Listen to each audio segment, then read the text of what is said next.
Bonjour tout le monde, Maxime Tardif de l'équipe Tardif de chez Royal Lepage. Cette semaine, on parle de l'inspection pré-vente. Hey tout le monde, avant d'aller plus loin, n'oubliez pas d'aller subscriber à notre channel YouTube, d'aller liker, commenter, ça nous fait toujours plaisir. Cette semaine, on parle de l'inspection pré-vente. Pourquoi? C'est une pratique qu'on voit de plus en plus fréquemment dans le marché immobilier.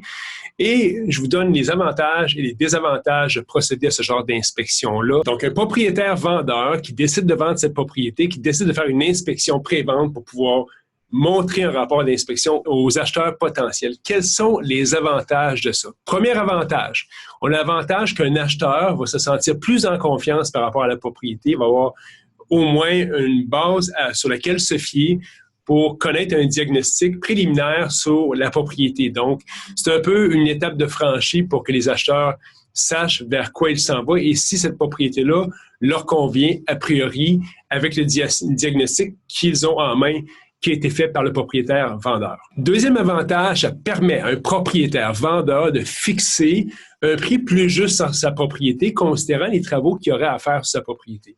C'est-à-dire que si on fait une inspection en bâtiment, le propriétaire-vendeur voit qu'il y a des choses à faire, bien, il peut décider d'ajuster son prix en conséquence pour éviter une négociation future.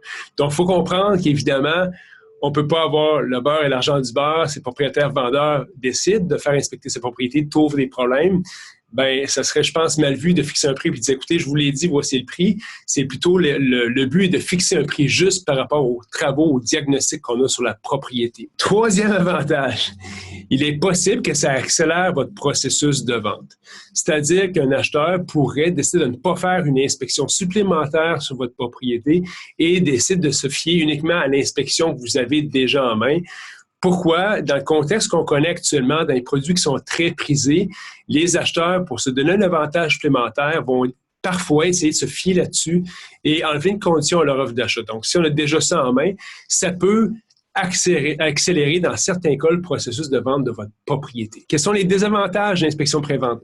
Premièrement, ça implique un coût supplémentaire pour la vente de votre propriété. Donc, il faut être prêt à décaisser ces frais-là, qui sont environ entre 1 000 à 1 500 peut-être pour une inspection plus poussée. Donc, il faut être prêt à mettre de l'avant en tant que vendeur ces frais-là. Deuxième désavantage. Une inspection en bâtiment est une opinion. Donc, un inspecteur, les inspecteurs ne sont pas tous égaux. Hein? Donc, si une inspection est faite par un inspecteur X, il est possible qu'un diagnostic soit fait et qu'un autre inspecteur fasse un autre diagnostic sur votre propriété quelques semaines plus tard ou quelques jours plus tard avec des constatations différentes. Donc, évidemment, ce n'est pas une science, c'est une opinion.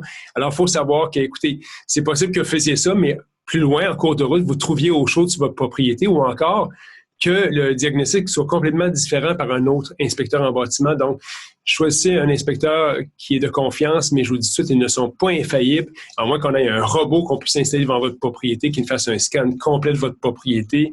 Il est possible que les inspecteurs donnent des opinions différentes par rapport à votre propriété. Donc, il faut savoir cette chose-là. Troisième chose, il est possible, en fait, que faire une inspection pré-vente rallonge votre processus de vente. C'est-à-dire que si vous faites une inspection en bâtiment et vous trouvez des problèmes sur votre propriété, il est possible que vous deviez faire des diagnostics supplémentaires pour connaître les vrais problèmes et les coûts reliés à cette problématique-là.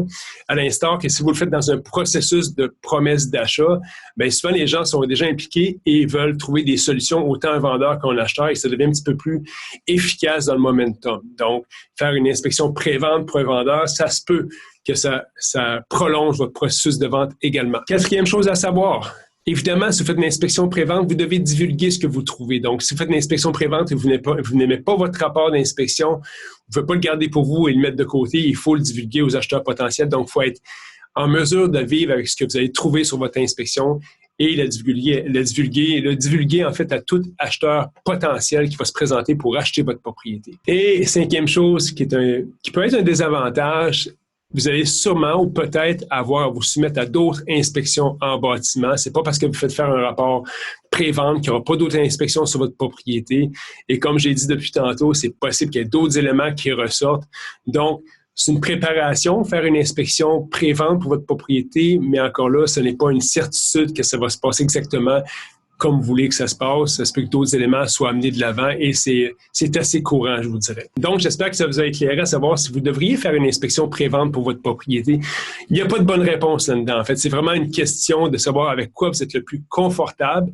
Dans la pratique, il n'y a pas de normes communes par rapport à ça. Personnellement, je ne procède vraiment pas souvent à des inspections pré-vente parce que je me suis rendu compte qu'il n'y a rien comme le momentum d'une transaction immobilière. Évidemment, comme j'ai dit tantôt, il y a souvent un acheteur qui est motivé à acheter, un vendeur qui veut vendre et généralement, dans ces situations-là, on essaie de trouver des solutions aux problèmes et ça dynamise les transactions immobilières. Alors, dans la pratique, c'est ça. Votre choix peut être tout autre. Alors, j'espère que ça vous a éclairé. N'hésitez pas, si vous avez des questions, commentaires, à commenter dans le bas de la vidéo. Ça me fait plaisir de répondre à vos commentaires. Donc, c'était Maxime Tardif de l'équipe Tardif de chez Royal Lepage. N'oubliez pas, likez, subscribez à notre channel YouTube et on est tout le temps là pour répondre à toutes vos questions sur l'immobilier.